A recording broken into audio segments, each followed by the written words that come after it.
Que la gracia de nuestro Señor Jesucristo esté con todos ustedes, hermanos. Vicente Troncos de Proyecto Católico, desde Sullana, Perú, al mundo entero. Bien, que la tradición apostólica católica no es inspirada por Dios, sino que es puramente humana, que son tradiciones humanas. Bien, de fuera de nuestra Iglesia Católica, de otras corrientes cristianas, eso se cree, eso se piensa, y vale hacer la aclaración y enseñar a nuestros hermanos católicos que es esto la tradición apostólica y si es inspirada por Dios, si viene de Dios, si viene de Cristo. Como cristianos católicos que somos, tratamos de escudriñar siempre las escrituras. Lamentablemente esto no se sabe, por ejemplo, dentro de nuestros hermanos evangélicos. No, por ejemplo, ahí en los Hechos de los Apóstoles vemos en el capítulo 17, el versículos 10 y 11, a los hermanos cristianos ahí en Berea, ¿no?, que escudriñaban las escrituras para ver lo que San Pablo les venía predicando de manera oral. Pablo venía con una nueva tradición, la tradición apostólica católica o cristiana, ¿no? Entonces Pablo no tenía un Nuevo Testamento, no se había escrito nada, al menos por esos años, aproximadamente los años 40 del primer siglo. Pero Pablo llegaba con un mensaje oral, traía una palabra oral, que era el mensaje del Evangelio, el Evangelio de Cristo nuestro Señor, Dios Todopoderoso. Entonces, ante esa situación, claro, pues los judíos de Berea revisaban las escrituras. Esto es el Antiguo Testamento, para comprobar algunas cosas de las que Pablo estaba diciendo, si guardaban correspondencia con lo que decía el Antiguo Testamento. Bien, la Iglesia Católica pues fue la que escribió este Nuevo Testamento y ha servido de base para otras pues religiones en el cristianismo. Ahora, nosotros los católicos también sabemos que la escritura es útil y es inspirada por Dios, ¿no? Como nos dice la segunda carta a Timoteo, capítulo 3, versículo 16, y es muy útil para enseñar, para educar, para corregir, para arguir, ¿no? En diferentes situaciones, tanto bíblicas como también en cuestiones extrabíblicas. Y vemos a Cristo nuestro Señor como es que ante las tentaciones del demonio responde con la escritura, coge la escritura, no textos de la Biblia para responderle al demonio. Sí, pues la escritura es buena, es útil, y ahí lo vemos a Cristo haciendo un buen uso de las escrituras, y qué bueno que así lo hiciéramos todos cada vez que tengamos tentaciones. Ahora, hay objeciones de parte de nuestros hermanos separados y empiezan a señalar que la tradición no es palabra de Dios, la tradición, pero es que ellos dicen a secas tradición. Nosotros sabemos que hay tradición apostólica, ¿no?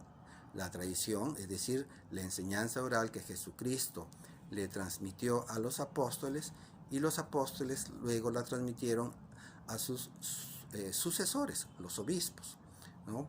Dentro de estos obispos tenemos a Tito y a Timoteo, que ya fueron prácticamente la tercera generación dentro de la Iglesia Apostólica. Bien, y pues nuestros hermanos evangélicos toman este texto del Evangelio. Vamos a leer lo que es el de Mateo capítulo 15, en el que Cristo señala como negativas las tradiciones, pero no todas las tradiciones, ojo, sino las tradiciones de los fariseos. A ver, vamos al texto, Mateo 15, versículo 1 en adelante, 15:1 en adelante. Entonces, unos fariseos y escribas de Jerusalén se acercaron a Jesús y le dijeron: ¿por qué tus discípulos quebrantan la tradición de nuestros antepasados y no se lavan las manos antes de comer? Él les respondió: ¿y por qué ustedes, por seguir su tradición, no cumplen el mandamiento de Dios? En efecto, Dios dijo: honra a tu padre y a tu madre, y el que maldice a su padre o a su madre será condenado a muerte. Pero ustedes afirman: el que diga a su padre o a su madre, he ofrecido al templo los bienes que tenía para ayudarte, está libre de los deberes hacia ellos. Así, ustedes, en nombre de su tradición, han anulado la palabra de Dios. Palabra del Señor, gloria a ti, Señor Jesús. Bien, entonces aquí vemos a Jesucristo atacando las tradiciones, pero ojo, de los fariseos.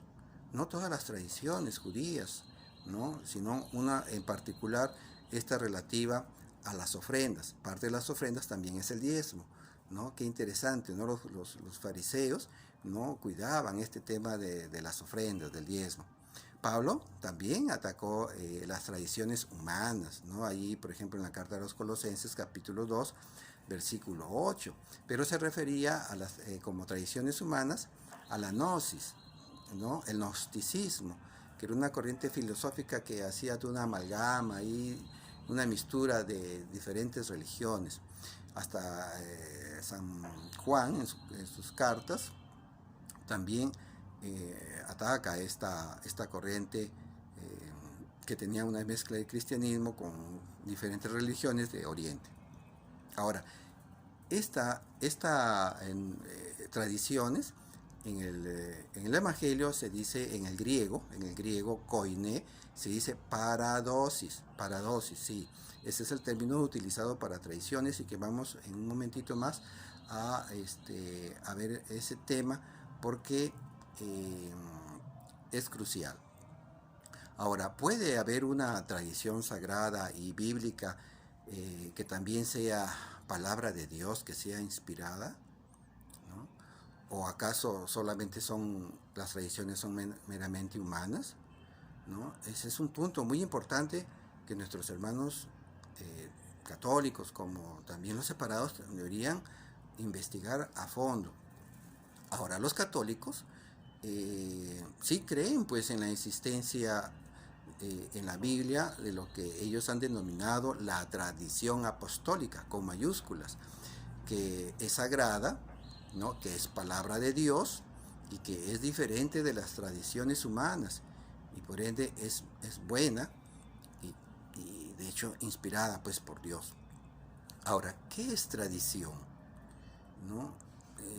De repente muchos la conocemos por intuición porque siempre la hemos escuchado y sabemos, de cierta forma entendemos cuál es su concepto, pero vamos a ir al diccionario de la Real Academia Española y podemos entrar a la página web de esta y ahí podemos encontrar varios conceptos. Yo voy a tomar el cuarto concepto de lo que está ahí en el diccionario.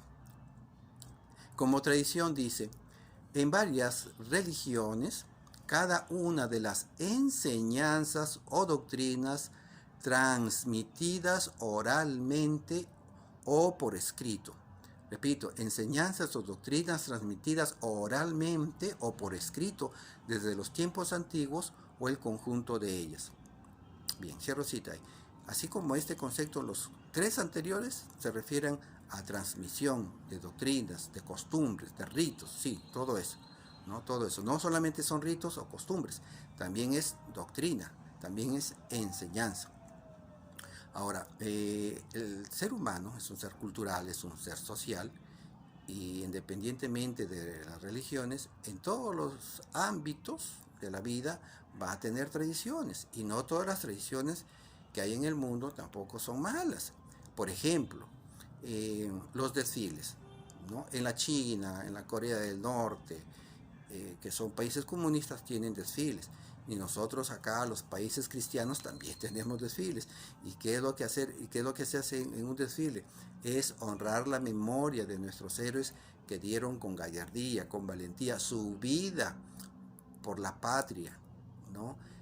Sacaron lo mejor de sí para defender lo que amaban, Entonces un desfile es bueno porque sirve para honrar esa memoria y para crecer en el ejemplo de las virtudes de los héroes.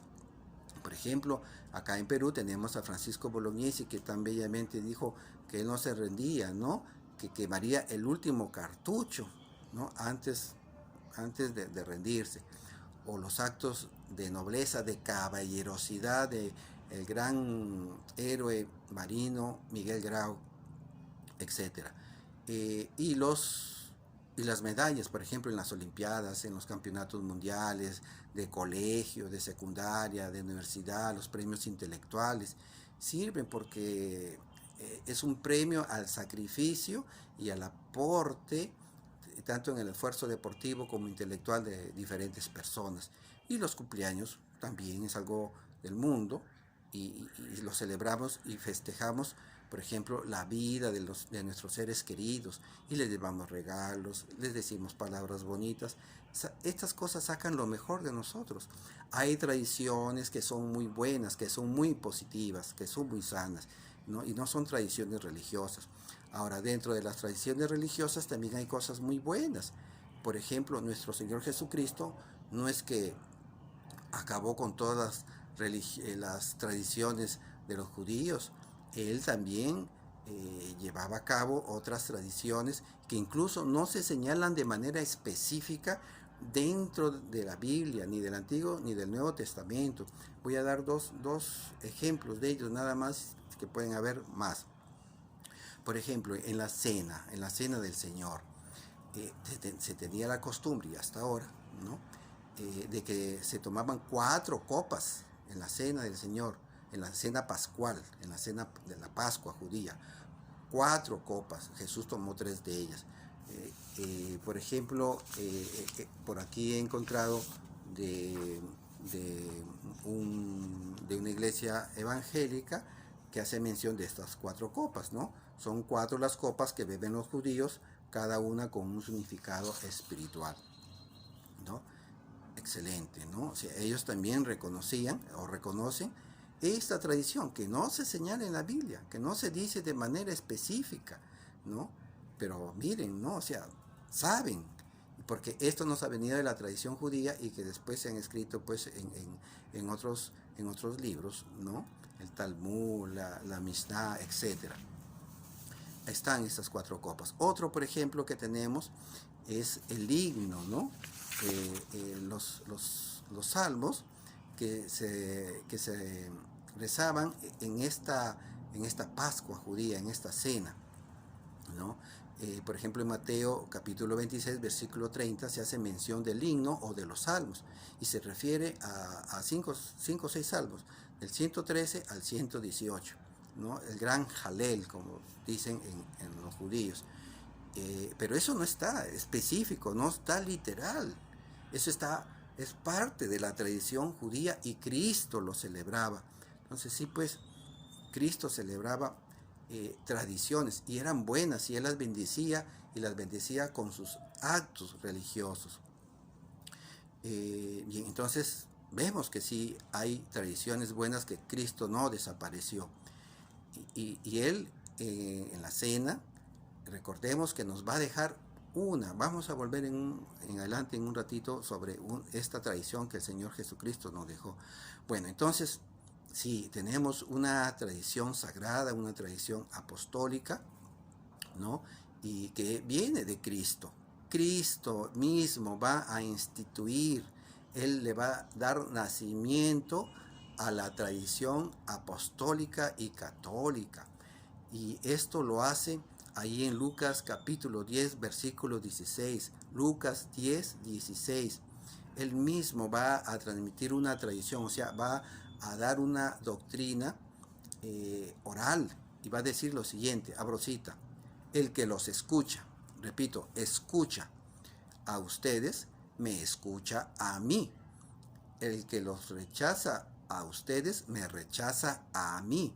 Y el que me rechaza, rechaza a aquel que me envió. Cierro cita. Así, ahí Cristo está instituyendo la tradición. Él está transmitiendo. Todo el Evangelio ha sido una transmisión oral de su mensaje. Los apóstoles la recibieron, recibieron este mensaje y se lo transmitieron a las sucesivas generaciones, a Pablo, a Bernabé, y estos, por ejemplo, a Tito, a Timoteo, a Marcos, a Lucas, ¿no? Ahí van tres generaciones, ¿no? Que fueron pasando, transmitiendo el mensaje evangélico. Y este mensaje evangélico, el mismo San Pablo, él ya de la segunda generación de cristianos católicos, va a decir lo siguiente en el primer libro de los Tesalonicenses, capítulo 2, versículo 13. Nosotros, por nuestra parte, no cesamos de dar gracias a Dios, porque cuando recibieron la palabra que les predicamos, ustedes la aceptaron no como palabra humana, sino como lo que es realmente, como palabra de Dios. Repito, la palabra que les predicamos a ustedes la aceptaron no como palabra humana, sino como lo que es realmente, como palabra de Dios que actúa en ustedes los que creen. Cierro cita. Bien, ahí está, palabra oral que se fue dando a los tesalonicenses. Estamos en la primera carta, 20 años antes de esta primera carta no se había escrito nada del Nuevo Testamento y todo se hacía de manera oral. Y una vez que se escribió esta carta y las sucesivas cartas y el Evangelio aún no estaba escrito, se siguió dando la tradición apostólica, la tradición oral. Y miren cómo es que Pablo felicita a aquellos que recogen esta tradición apostólica, ¿no? y la consideran buena. Esto ya no es a los tesalonicenses. Esta carta a los tesalonicenses fue en el año 51. Unos 7, 8 años después les va a hablar a los corintios. A los corintios también se les estuvo predicando oralmente. Y los va a felicitar por recibir estas tradiciones. Primera carta a los Corintios, capítulo 11, versículo 2. Los felicito. Repito, los felicito porque siempre se acuerdan de mí y guardan las tradiciones tal como yo les he transmitido, ¿no? Guardan las tradiciones tal como yo se les he transmitido. Palabra de Dios, gloria. Te alabamos, Señor. Y aquí la palabra tradiciones se dice paradosis, ¿no? Así como Cristo ahí en Mateo capítulo 15 del versículo 1 en adelante se utiliza la palabra paradosis, acá también se utiliza la palabra paradosis. Sí, así es, paradosis, pero en las Biblias evangélicas no aparece más que en el texto de Mateo o en el de Marcos en el capítulo 7. Pero ya cuando la iglesia apostólica utiliza el término o la palabra griega paradosis, ahí la han cambiado por otras como instrucciones, enseñanzas, doctrinas, etc. Es lamentable. Y vamos a recoger una tradición que Cristo dio a su iglesia, pero que no había quedado escrita en los evangelios, pero sin embargo ellos la habían escuchado. Y en los Hechos de los Apóstoles, capítulo 20, versículo 35, se dice algo muy bonito. Todavía incluso los evangelios no estaban redactados, ¿no? A ver, Hechos capítulo 20, versículo 35. De todas las maneras posibles, les he mostrado que así, trabajando duramente, se debe ayudar a los débiles, y que es preciso recordar las palabras del Señor Jesús. La felicidad está más en dar que en recibir. Cierro cita, ¿no? Eso no está en los evangelios, pero sin embargo ha llegado a oídos de Pablo y de Lucas, ¿no? Que escribe Hechos de los Apóstoles, de manera oral. Ha habido una transmisión oral de palabras de Jesús que no quedaron escritas en el evangelio, ¿no? Y así podemos encontrar más tradiciones dentro del Nuevo Testamento que Cristo dejó, instituyó. Basta, creo, con este ejemplo que nos da luces de que hay enseñanzas de nuestro Señor Jesucristo que se han transmitido oralmente. Bien, pues sí hay una tradición sagrada que es la tradición apostólica, ¿no? Viene de Cristo, Cristo la instituyó, Lucas 10, 16, ¿no? Que es palabra de Dios, como nos lo dice la primera carta a los Tesalonicenses, capítulo 2, versículo 13, es palabra divina, no es tradición humana, es palabra inspirada por Dios a sus apóstoles, que son hombres, ¿no? Que es buena y que ha quedado pues viva en la iglesia de generación en generación. Bien, no es tradición humana. La tradición católica tiene su base bíblica. Ahora, obviamente, nuestros hermanos evangélicos, ¿por qué no tienen esta tradición? Porque ¿por qué han rechazado la tradición apostólica? ¿Por qué la han rechazado? Pero sí han recibido la tradición de Lutero, de Zwinglio, de Calvino, de Enrique VIII, etc. Ahora transmitamos nuestras tradiciones tan hermosas a nuestros hijos, vivámoslas con nuestras esposas, con los esposos, ¿no? Por ejemplo, yo quiero dejarles esta hermosa tradición escrita que quedó en el Antiguo Testamento, ¿no? Que el Señor mismo nos manda a transmitirla de generación en generación a nuestros hijos. Y es del Deuteronomio capítulo 6, versículo 4 en adelante. Escucha, Israel, escucha. Dios va a transmitir. Miren, Dios mismo nos da una tradición, ¿no? Y que va a quedar escrita. Escucha, ¿no? No mandó así un libro de frente, no. Escucha, Israel, Shema Israel, ¿no? El Señor nuestro Dios es el único Señor. Amarás al Señor tu Dios con todo tu corazón, con toda tu alma y con todas tus fuerzas. Graba en tu corazón estas palabras que yo te dicto hoy. Incúlcalas a tus hijos y háblales de ellas cuando estés en tu casa y cuando vayas de viaje, al acostarte y al levantarte. Átalas en tu mano como un signo y que estén como una marca sobre tu frente. Escríbelas en las puertas de tu casa y en sus postes. Palabra de Dios, te alabamos, Señor. Sí, transmítelas, escucha, transmítelas, y es una transmisión oral. Así es, hermanos, que Dios los bendiga.